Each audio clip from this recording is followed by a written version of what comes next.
Don't worry, you saw the title and thumbnail. We'll get there soon. I just thought that it might be more fun for me to explain the whole journey. So imagine me sitting on my bed and scrolling on Instagram, and I see something a bit odd. I kept getting reels about tsunderes, and I have no idea why. Now I already know what a tsundere is, but I thought I could stand to learn a bit more. And after just a little bit of digging, I found the master source for this entire video, the dere types wiki. So just think for a second. Exactly how many of these dere types do you think there are? You know, maybe like 10, no more than 20, right? Wrong. Try 74. Now granted, there are plenty of repeats, and some archetypes are split based on gender for some reason, but the fact that this number is even showing up is crazy to me. But enough about that for now. Let's just get into the real video. So as you might imagine, these archetypes range in specificity quite a bit. For example, there is dere, which is when the character is nihilistic and cynical most of the time, but drops that to be more lovey-dovey when around the love interest. So think like Rick from Rick and Morty. But on the other end of the spectrum, there is tsundere, when the character is peacefully and openly loving towards the love interest while specifically following the principles of Buddhism. And some of these overly specific types are hilarious. For instance, tsundere, who gets embarrassed by the love interest and pulls out a gun and shoots at them. Of course, not to be confused with dere, which turns into a drill sergeant and berates the love interest out of embarrassment. That is word for word, by the way. Or dere, which electrocutes the love interest out of embarrassment. Are you noticing a pattern here? And some of the more broad ones are fairly normal sounding tropes, but the writing is interesting, to say the least. Dere. The character has an intense aura that scares people away, but is really just a normal person when with the love interest. Or perhaps sundere, when the character is sad when the love interest does not pay attention to them, and makes a really cute sad face. Their sad appearance and mannerisms are incredibly cute and draw people in, which makes him a naturally charming character. I'm sure we both pictured the same kind of person when reading that. And there are some other archetypes that I found interesting for one reason or another. For instance, dere, which is when the character will openly say loving things to the love interest, but hides it by only saying them in Russian. I first thought that this sounded way too specific, but it honestly makes sense. Japan is pretty close to Russia, so it would probably be like how Spanish is to America. And there's also dere, where the character gets drunk in order to build up the courage to show affection for the love interest.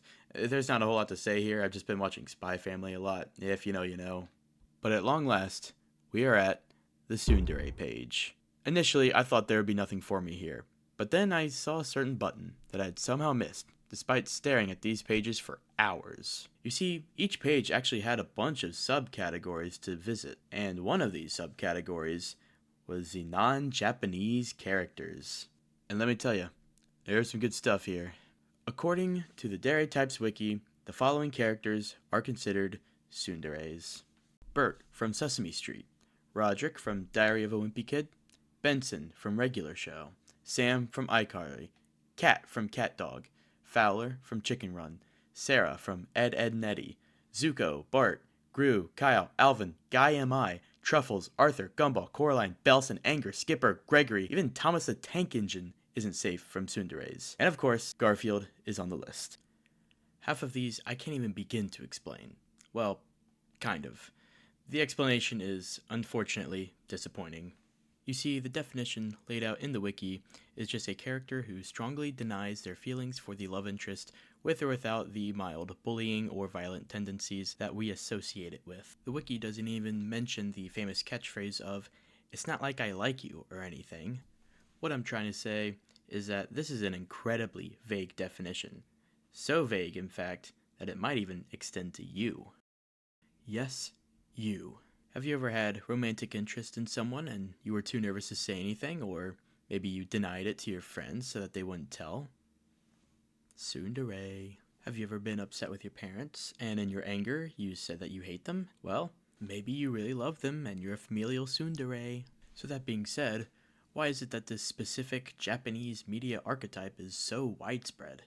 Is it really just that we take so much inspiration from such a small part of the world that we even copy their specific characters?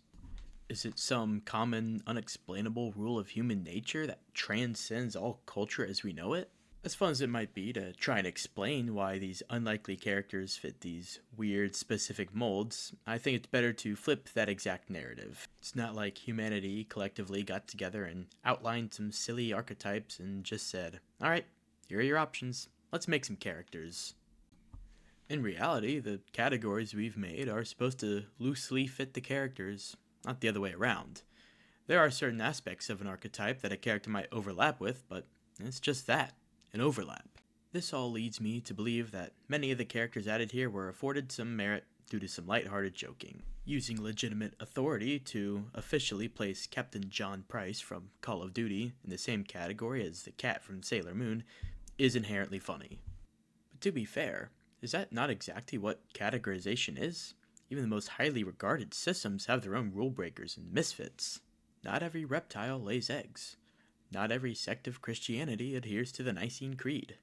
Not every Group 1 element is an alkali metal. If there are rule breakers in subjects as serious as science and theology, surely there will be some outliers in a wiki page about silly romance archetypes. So, in conclusion, it's nothing crazy. Just people having fun on the internet and half joking about common archetypes. While I wish there was something super deep here to make a good video out of, I can only embellish the truth so much before it becomes an incoherent mess of contradiction. I know, it's disappointing. But then again, so is fandom.